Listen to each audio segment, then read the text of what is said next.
Hello students, welcome to Unit 2 Notes Section 2.1. Take a second, pause the video, and try this warm-up on your own. To save time here, I'm going to go over the warm-up.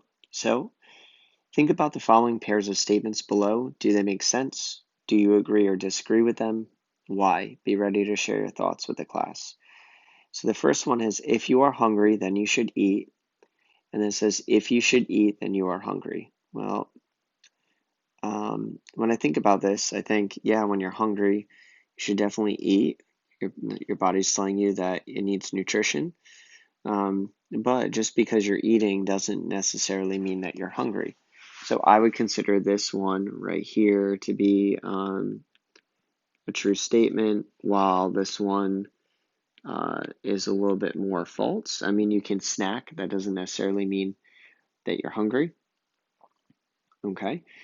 This next one, if it is October, then it is fall. This one is a true statement, right? October in the northern hemisphere is fall. So let's assume it's the northern hemisphere.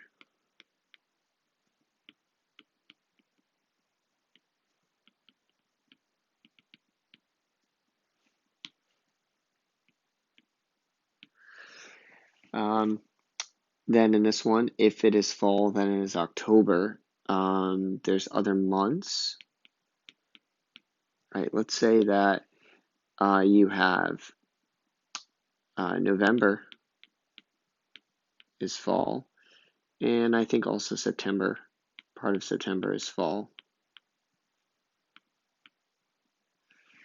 All right, let me look that up real quick. Fall dates is September 22nd all the way to, December, also December.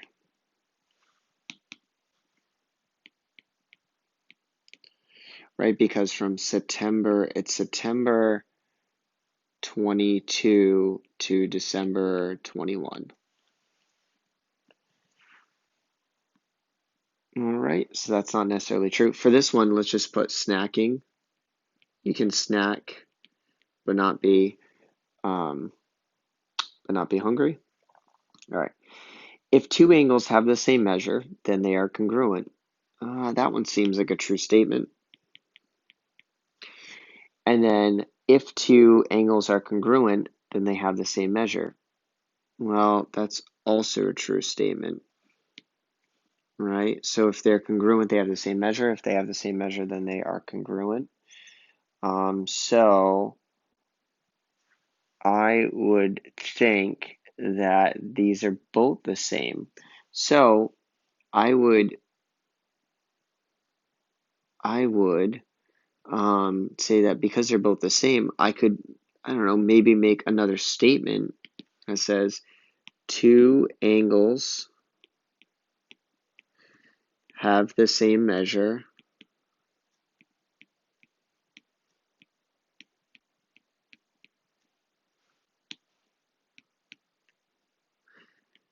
if and only if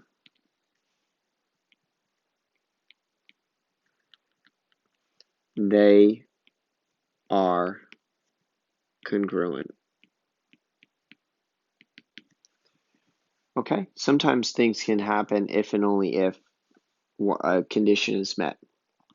So what we're gonna focus on today is, what are these things? What are conditional statements? They have a condition. Okay, they're conditional.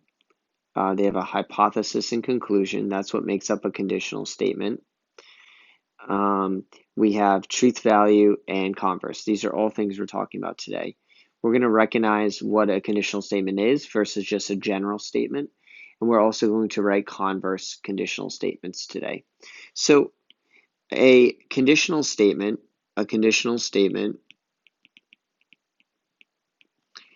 is a if blank, which is a hypothesis,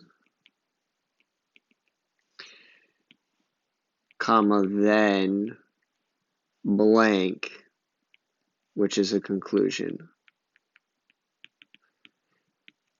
So this happens a lot of the times in science, right? We're given a particular experiment, and we want to know if something's happening with it. We make a general statement. We try to prove that statement right or wrong, but we always start with a hypothesis and we end with some type of conclusion. So if we have an if-then, it's called an if-then. If we have an if-then statement, then we have a conditional. So if you are not completely satisfied, then your money will be returned. Well, if you are not, so you are not completely satisfied, not the if part, but you are not completely satisfied is a hypothesis. Then your money will be returned. That part, your money will be returned, is some type of conclusion. Not then, just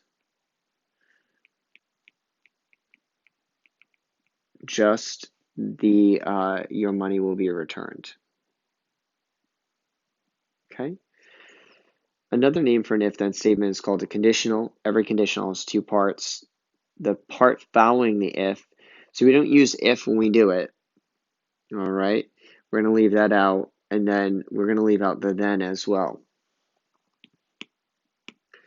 So if I ask you the hypothesis, it is, you are not completely satisfied. When I ask you the conclusion, your money will be refunded. And each one of them have a truth value. So is it true or false? As you see above, I listed some of them as true, some of them as false.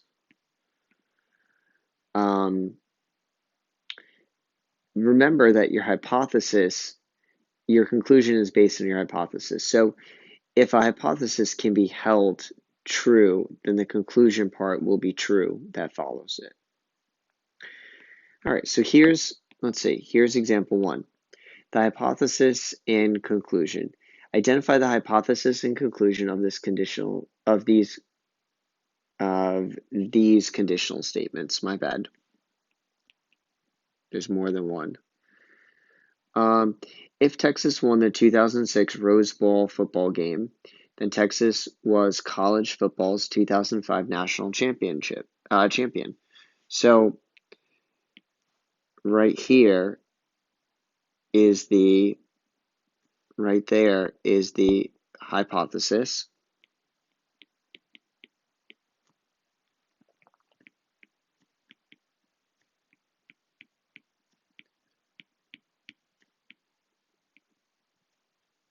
Texas won their 2006 Rose Bowl football game.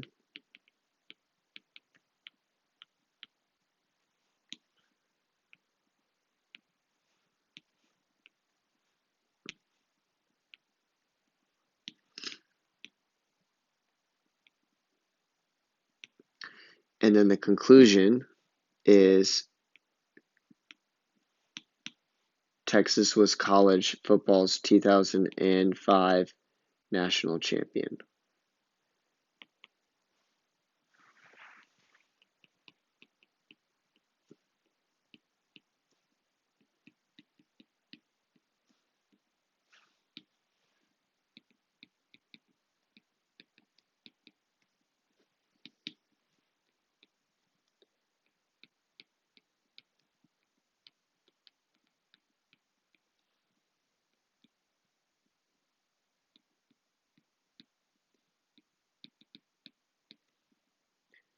All right, notice I did not use the words if or then.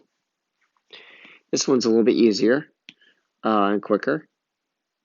T minus 38 equals 3. Conclusion is T equals 41. All right. Next one, write each as a conditional. A rectangle has 4 right angles. So we're going to say notice I'm going to have to add a little bit of language here. If a rectangle, if a figure is a rectangle, then it has it, right? So it is the rectangle, is the figure. So I've defined the figure as a rectangle. So if a figure is a rectangle, then it has 4 right angles.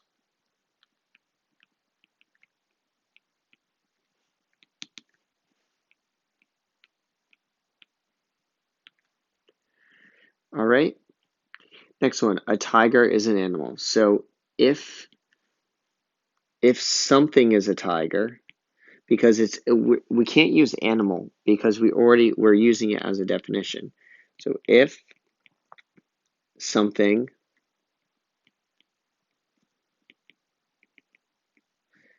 is a tiger,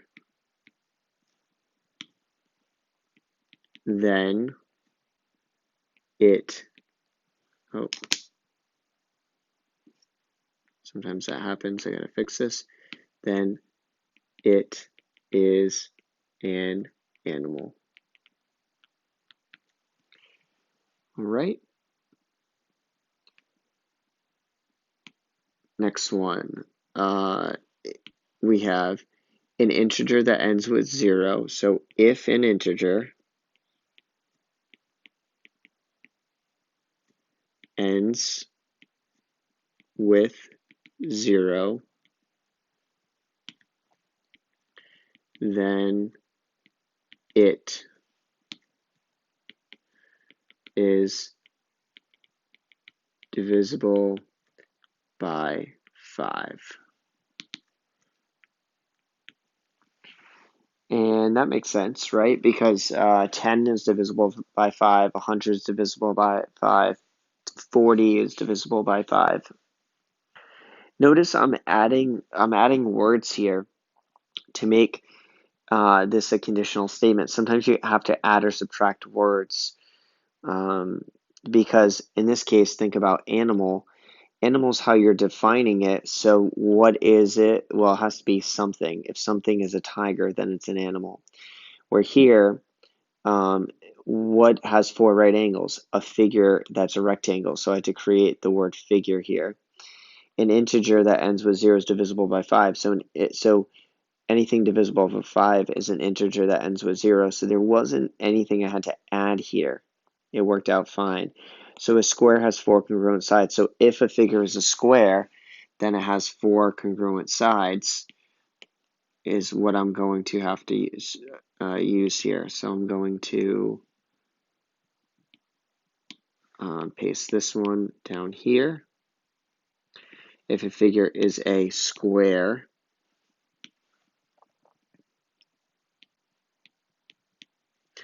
then it has 4 congruent sides.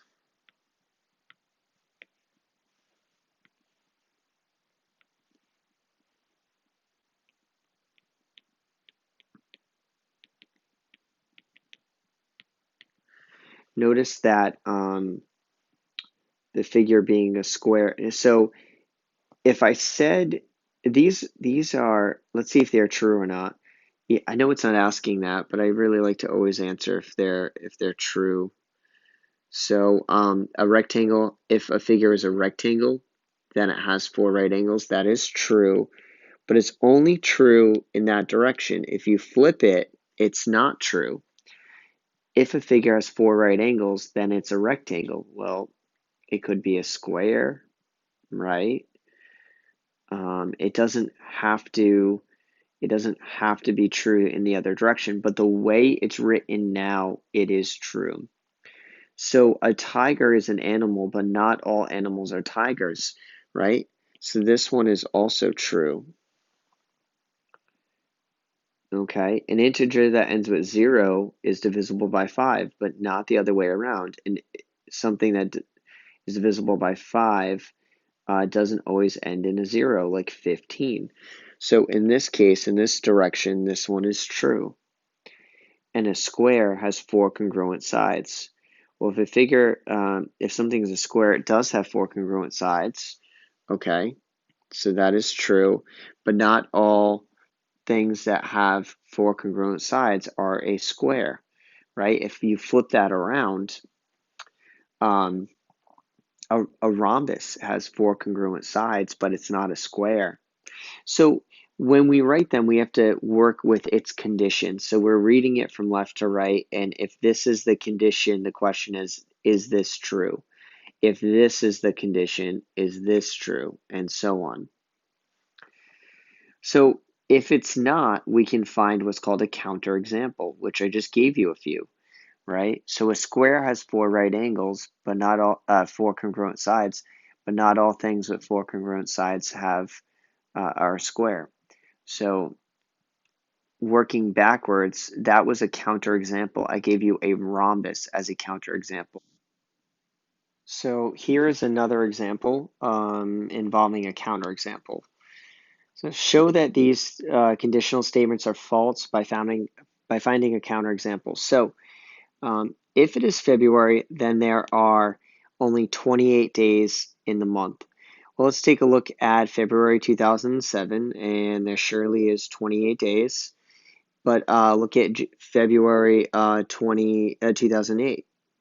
We have a 29th day. So we are going to say the condition is false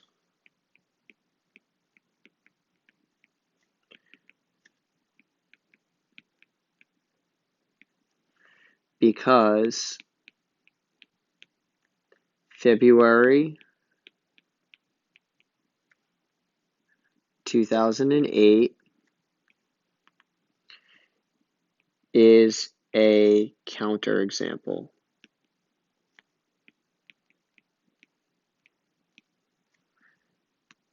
Because February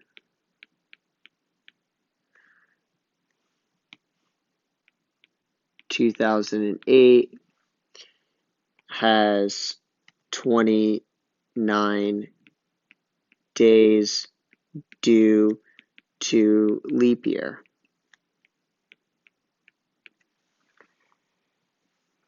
So February 2008 is a counterexample. The whole sentence is a counterexample. You can write it as a sentence. Sometimes it will be just an item or a diagram or a picture or a drawing. All right. And the name, if the name of a state contains the word new, then the state borders an ocean. Well, let's take a look at our map here.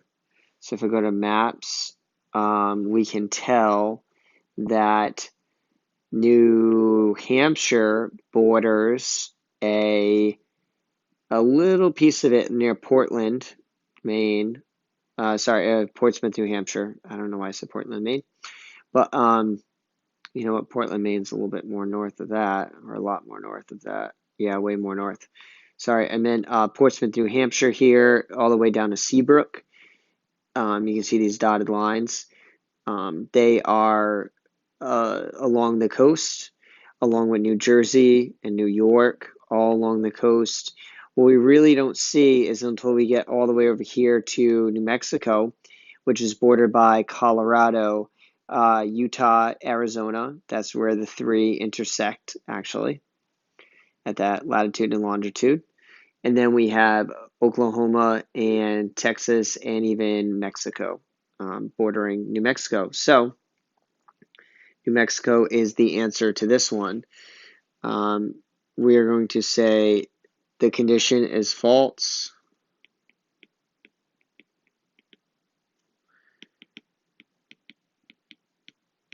because New Mexico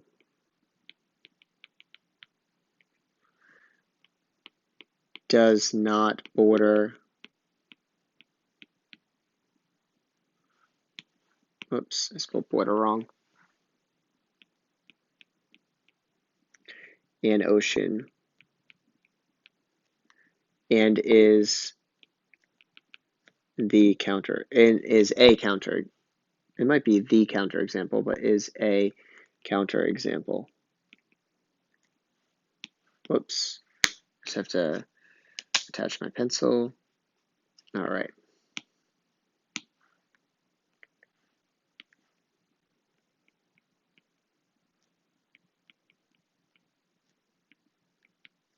Why is it writing so weird?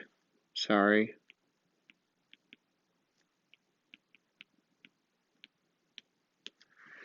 Right, using a Venn diagram. So in this diagram, you notice that if you live in Chicago, then you live in Illinois.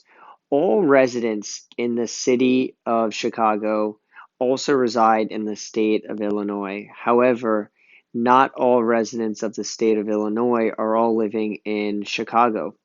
So what's important is that we draw it where all Chicagoanians are in Illinois, but not the reverse. So in this case, we're going to do 2 more circles here, and we will do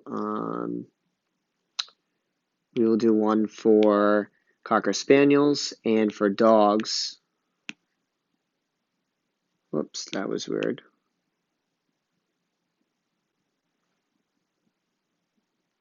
And we will repeat this. Let's see.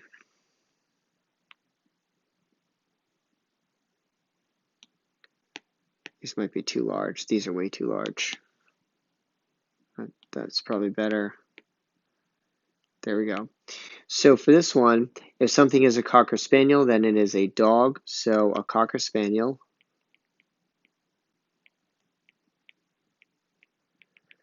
is a more specific version of a dog. And in this case, let's correct this. I did not mean NKHS when I did this example. I meant NKSD. So the school district.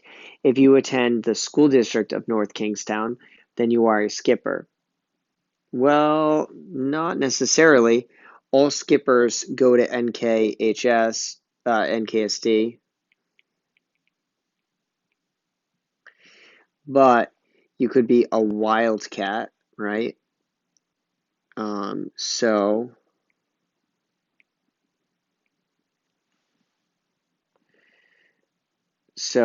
you can be a skipper if you're at the high school, but if you're at like Wickford Middle, I think the Wickford is the Wildcats. I forget what DMS is, but they all have different mascots, and so with those mascots, so are the people. So in this case, skippers are part of NKSD, but not all of NKSD are skippers until they get to the high school and they graduate. So those are our 2 Venn diagrams. All right, so now we get to converse. The converse of a conditional switches the hypothesis and the conclusion. So in this example, you have the conditional statement, which is if an angle is a straight angle, then its measure is 180 degrees. Here, the converse is if the measure of an angle is 180 degrees, then it is a straight angle. So here, you notice that the inputs and outputs are switched. So the hypothesis and conclusions are flipped. So in the symbolic form, this is read as P onto Q, and this is read as Q onto P. And what it means is if P then Q, if Q then P. And so this is if hypothesis then conclusion versus if conclusion then hypothesis. So with this, let's just take something that we've already done. I'm going to take this right here. If a figure is a square, then it has 4 congruent sides. And I'm going to copy this down here, and I'm going to say that this is a conditional statement, which it is. All right. So let me write the word conditional. And I've already determined that this conditional statement is true.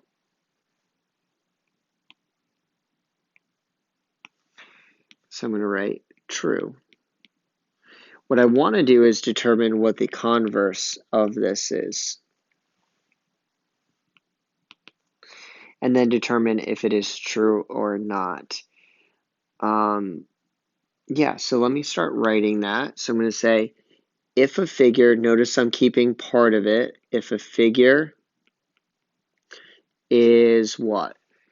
Is, oh no, has four congruent sides,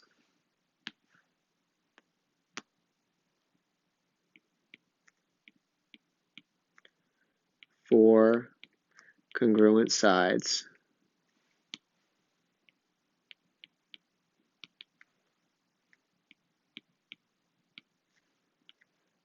then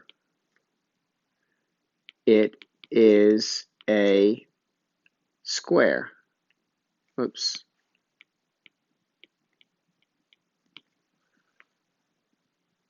All right, and the question is this now true or false? Is the conditional, whoops, I don't want to do that. Oh, I don't want to do that. I want to just move this up a little bit. There we go. So is this true or false? So take a second and think. If a figure has four congruent sides, I don't get to manipulate this. I don't get to pick 3 out of the 4. I don't get to pick 2 out of the 4. I don't get to focus on my angles. If a figure has 4 sides, if I'm given pasta, like spaghetti, and it's not it hasn't been boiled yet, and those 4 spaghettis are the same size in length, then is it always going to be a square when I connect them? That's how you need to read this. Not does it happen, could it happen? Does it always, always, always happen? So if you have 4 congruent sides, then it is always a square, is what we're saying. And in class, we spent a little bit of time, because I'm now finishing up this video from earlier today. In class, we realized, that's not always the case. We could have, and I'm going to pull it because I did a nice job with the diagram earlier. We could have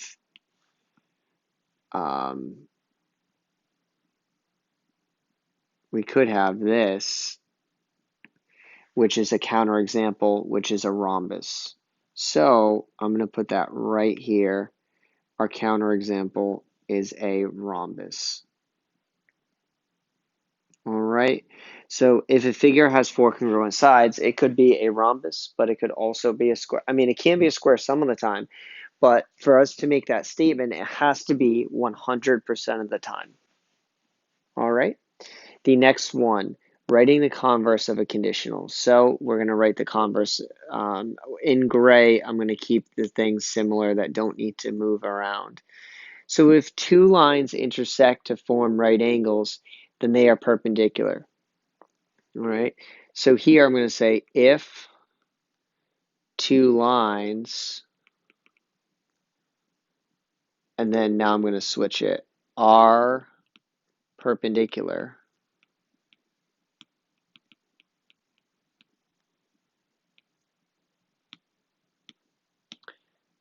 then they, oh, whoops, then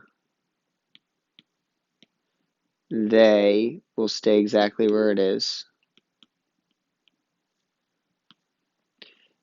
And this will switch, intersect to form right angles.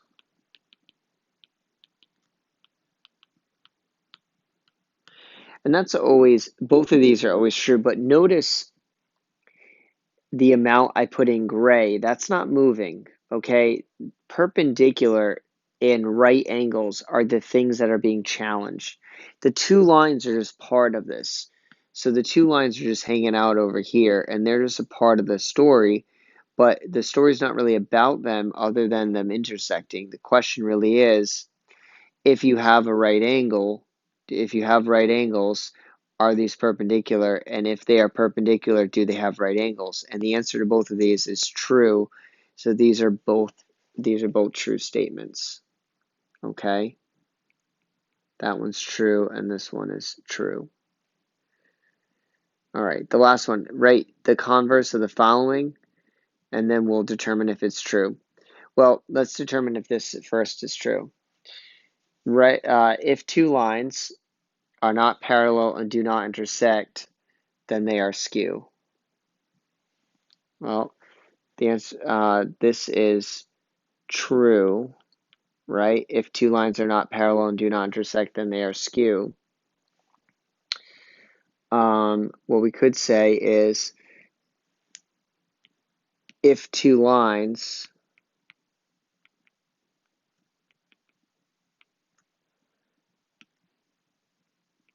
are skew,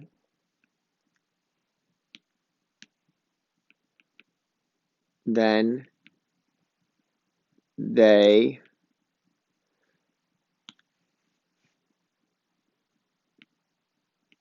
oh wait, you know what? I mixed up the colors here. Give me 1 second. I'm just trying to be consistent based on what I did above. So if two lines, oops, are skew, then they are not parallel and do not intersect.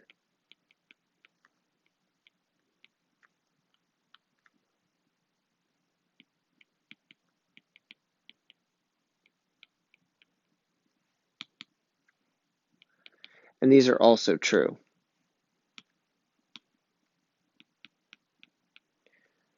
Okay? And I will just underline what originally was the hypothesis, which is two lines are not parallel and do not intersect. It does not like when I do that.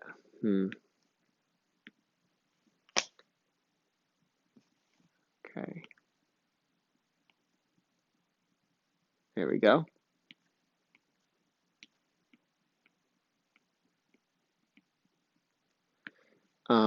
Then they are skew. Boom. Okay, and that's the one I'm switching.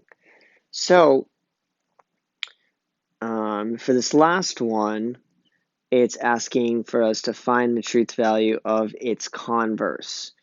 So it wants to know which ones have a false converse. So take a second and try to think about this. Pause the video.